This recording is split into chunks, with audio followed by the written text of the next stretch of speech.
Everyone, welcome to Latinas Uprising. This is a space for Latinas to talk about getting to law school, through law school, and how to establish a foundation as a successful attorney. I'm Nubia, and I'm here to talk to you today about bad advice when it comes to applying for law school and why you should ignore it.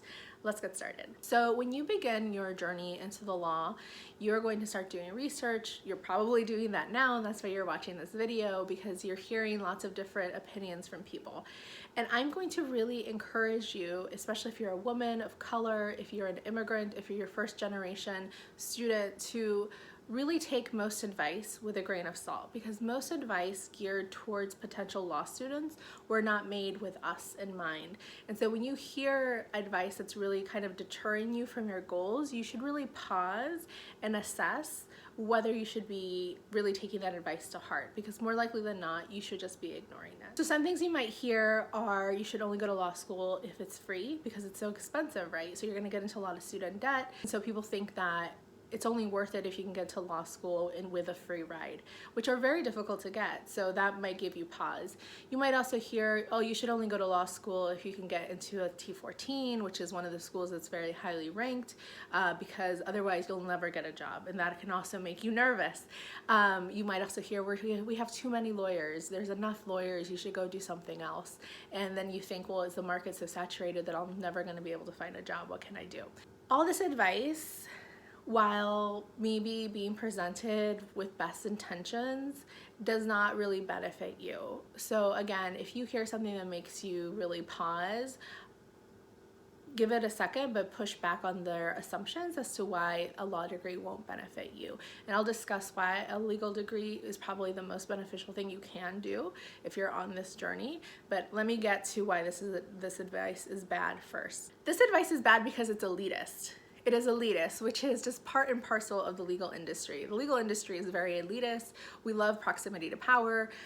We love creating power structures. We love making people feel excluded. That's just part of the industry, unfortunately. And so when you have people who say, oh, you shouldn't come into this industry, the question really is, why are they so adamant that certain people can't join this profession, right? Why are they so adamant of keeping the profession the same, with the same type of people, the same type of structures, that no one really challenges what we do and how we do it? Why do they, who is benefiting from that, right? So these types of advice, especially, the thing about the rank especially is just so mired and embedded in elitism that people don't even recognize it. There are over 200 accredited law schools in this country. The rank is the rank. Not everyone's going to be able to get into a T14, and that's okay. Not everyone needs to get into a T14. If you live in Oklahoma in a rural, city or a moderately sized city, and that's where you want to practice, why do you need a degree from Harvard? You can go to your local law school and still do really good work in that area. So I really wish that we as an industry would move away, it's never going to happen, from these feelings of really wanting to impose power structures on other people. But essentially that is the legal industry, so I'm not going to hold my breath. And this advice is also incorrect because it doesn't take into account what we bring into the industry. Yeah, the market is saturated. There are a lot of lawyers that look the same, have the same background, have the same degrees in undergrad, who are not going to bring anything really to the table. That's not the same as our perspectives, our life experience, and what we bring when we're allowed to actually join this industry. So it also is just bad advice because it's incorrect. And I do want to say that for some students who grew up in middle class or upper middle class lifestyles, this degree maybe won't be as beneficial because they've already enjoyed the fruits of that middle class life. So you're going to get into a lot of debt, and you're only going to earn what maybe you would have already earned as an engineer or as a finance person, whatever they do, I don't know. But that might not be as useful for you. But this is really for folks who are like me, who lived in poverty, who were first-gen students, whose parents or they themselves are immigrants, who really didn't have family members in professional occupations as they were growing up.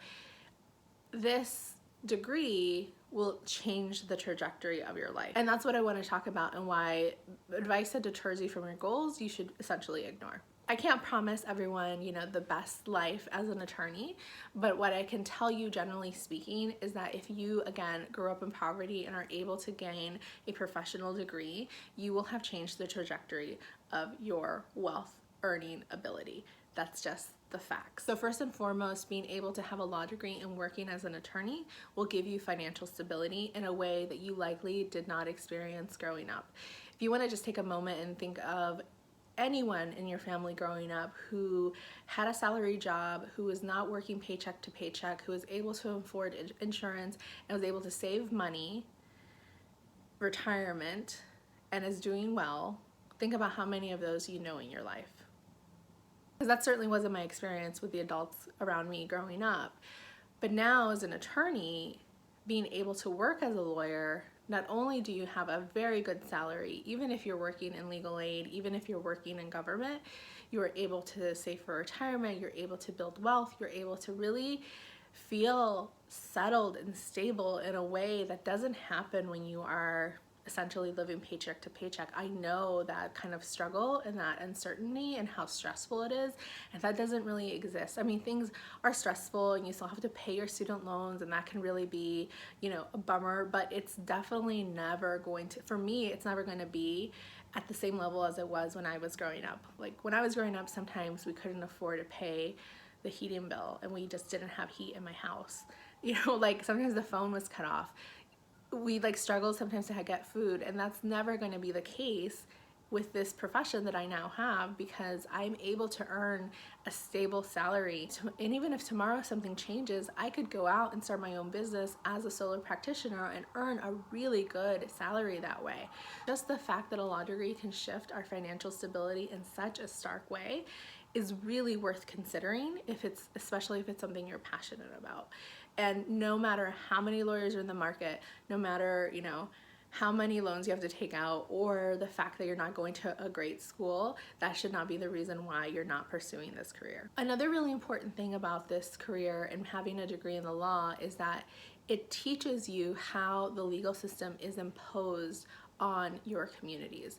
So if you're like me, you grew up and you saw a lot of ways that the law just kind of happened to people, and it didn't happen in a good way, right? The over-policing, the bad policies, the way that laws harmed single mothers or your siblings in school, all these types of things, those are all the law and policy and regulations create that type of really horrible experience. So we often live our lives, especially as people of color and immigrants, where the law is imposed upon us, it's inflicted. And going to law school allows us to see what's happening, learn how to navigate it, and use that knowledge and bring it back to our communities to help our families and our neighbors navigate that system. And I think that's a benefit that almost is just priceless, because you really are so empowered with knowledge and information.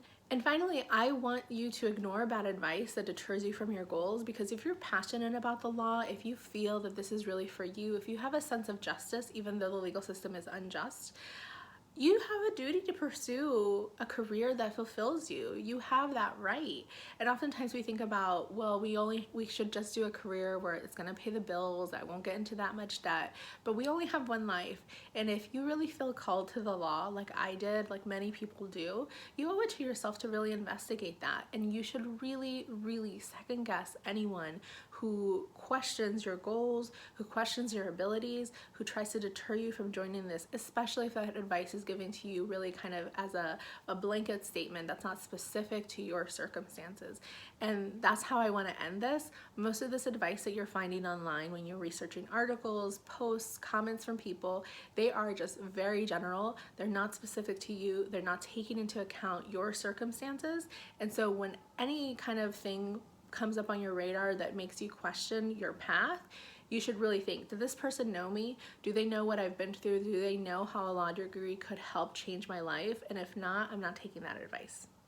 So yes, even if there's a lot of debt to consider, even if you're not getting a full ride, even if you're not going to a top school, should you go to law school, Absolutely. The system will only benefit from your perspective and what you're going to bring to the industry. And so we really need you. And what we really need is for you to ignore bad advice, because any advice that is deterring you from your goals is something you should ignore. So that's my time. I hope this was useful for you. If you have any questions about law school applications, getting into law school, what it's like to be a lawyer, please let me know below. Feel free to send me a message. Follow me on latinasuprising.com. There's a ton of information there. Make sure you like, that you follow, subscribe, that you share, all that good stuff. And I will see you in the next video. Thanks.